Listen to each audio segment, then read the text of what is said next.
everyone. A while back, I designed this beautiful Star Dancer quilt on a triple play. It's one of my favorites, but I can understand how a full quilt can be a little overwhelming. So I've turned it into a fun table runner, and I'm going to walk you through that today.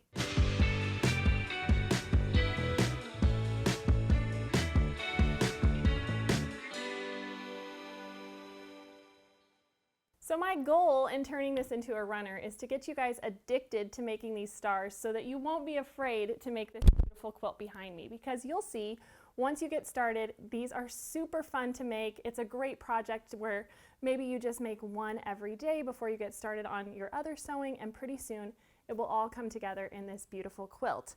So to make the runner, you are going to need one package of 5-inch print squares. I use this really fun collection called Fruit Loop by Basic Gray for Moda.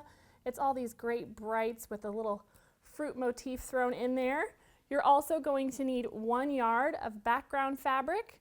For your backing, you need 2 yards, and for your binding, you need a 1/2 yard. You'll also need a squaring tool. I'm using the Clearly Perfect Trimmer A. So let's go ahead and get started. All right, so up first, we are going to learn how to make this large star exactly like this. And so in order to do that, you are going to need 8 background 5-inch squares. So I have those. And then you're going to need 4 of one color 5-inch squares and 4 of another. So I was able to use the same prints for the middles, my kind of middle pinwheels here. If that doesn't work out and you don't have duplicates, just try and select all similar colors, because it's okay. We're making this runner scrappy. You just want the same kind of color family. And so now we can organize these. I am going to place these right sides together for these sets. And then for these, I will pair them up with a background square, just like so.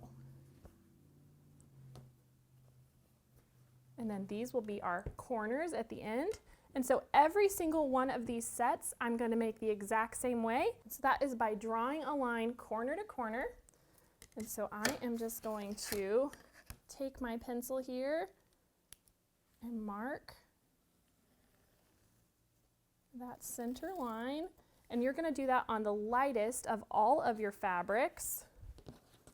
So we'll just mark a few of these, and it's nice to have it all done ahead of time, because this is a great opportunity for chain piecing. You can go all the way down one side of all of them and then come back around and go the other way as well.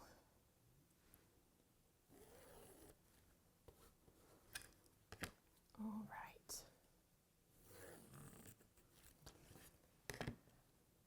So we're just marking all of these, so we're ready to go. And now we can take these to the machine.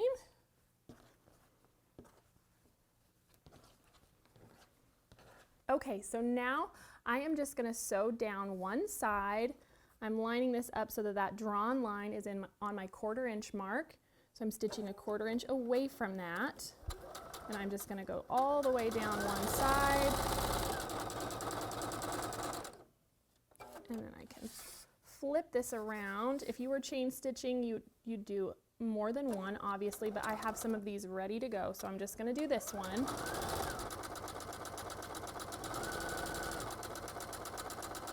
All right. So now we can trim that thread. We can bring these back over here. Cut them apart.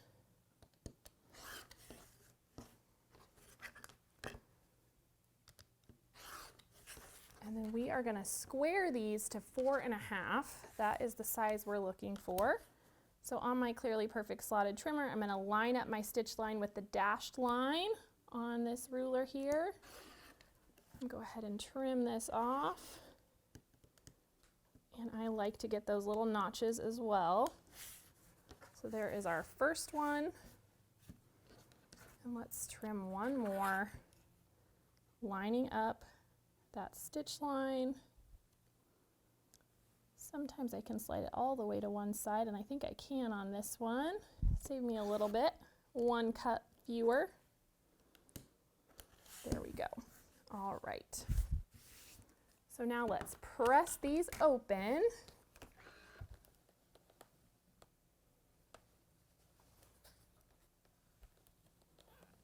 Lovely. And I have my stack of half square triangles ready to go here. You can see I've gone ahead and made all of those sets and squared them for us. And so the last thing I need to do is I have 4 of my background squares left over, and I'm just going to trim these down to 4.5 to match up with my blocks that I have squared. So I'm just going to stack these really nice on my mat here. And we can just trim off a 1/2 inch from 2 sides. So there's 1 and 1 more cut here. There we go. And so now let's go ahead and lay out this block. So I always like to start with my pinwheel in the middle. That's the easiest for me. And so these are just going to spin around just like so. So now that we have our pinwheel laid out in the middle, now we can go and add those star legs. And so I'm going to match up our like colors. And since we have this scrappy, I'm going to put them on opposite sides. It's just something I like to do. And then this one will go here and here. And we'll bring in our greens.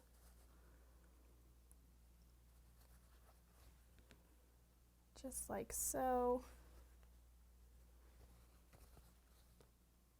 And then we will finish it off with those 4.5 inch squares that we cut for our corners. There we go. And so then you're just going to sew each row of 4 together and add 1 row after the other. And when that is all sewn together, that block is going to look just like this. So let me walk you through how to make the small blocks that meet up with it. All right, so really the only difference in this small block is how we construct our half square triangles. And so we are going to pull out our contrasting fabrics. I have 2 of this fun fruit print, 2 of this yellow, and 2 of my background. In addition to that, we are also going to need 4 background 2.5 inch squares. So this is what you need for each block. So I'm going to set these aside for now. And we're going to pair up 1 of each of our fabrics together, and then individually we will pair those up with a background. And so unlike before where we drew the line and sewed on both sides, this time we are actually going to sew on all 4 sides of our set. And so let's go ahead and take this to the machine. I'm just going to do 1 because I have a lot of these ready to go.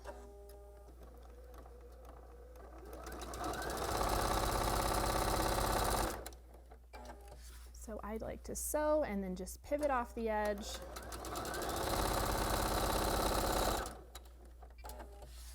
And we're going to go around all 4 sides with that 1/4 inch seam allowance.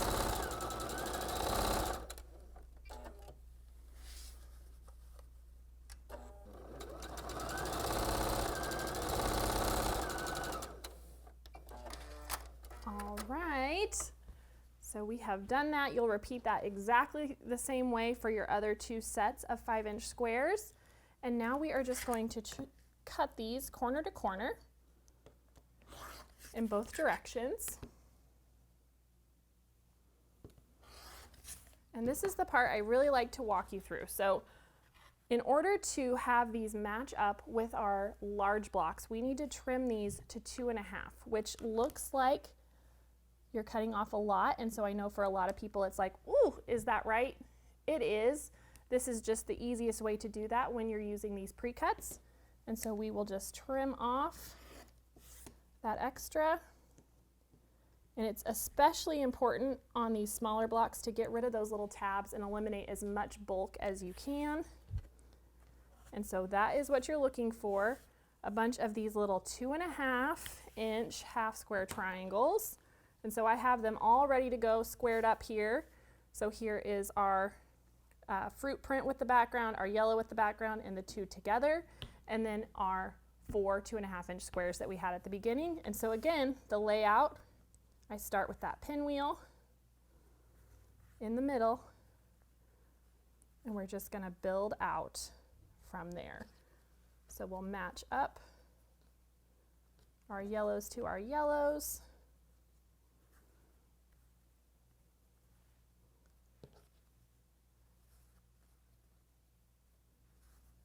It always helps me to remember that my backgrounds are going to come together in the middle of those star legs. And then we'll finish it off with those squares in the corner. There we go. Looking a little crazy, but you get the idea. And so same thing, you're going to sew those 4 rows together until you have this adorable little block that looks just like this. And so then when you sew 2 of these together, which I have another one here, you'll just sew these 2 together, and these will match up exactly with the height of your larger star. And so that is what we're looking for. And so that allows us on the runner to have a big star and the 2 little stars and a big star and the 2 little stars, and so on and so forth. And so this is a really fun project. These are great blocks to make. And if you want to make the big quilt like you see behind me, you just keep going and make a bunch more of these stars. So I hope you enjoyed this project. I can't wait to see your runners, and hopefully you will try the full quilt as well. And I will see you next time on At Home. Hey everyone, thank you so much for watching At Home. We're so excited to be almost 1 million quilters strong here at Missouri Star. And so if you haven't already joined our family, be sure to subscribe and hit that notification bell so you can be notified of all of our future tutorials. And we'll see you soon.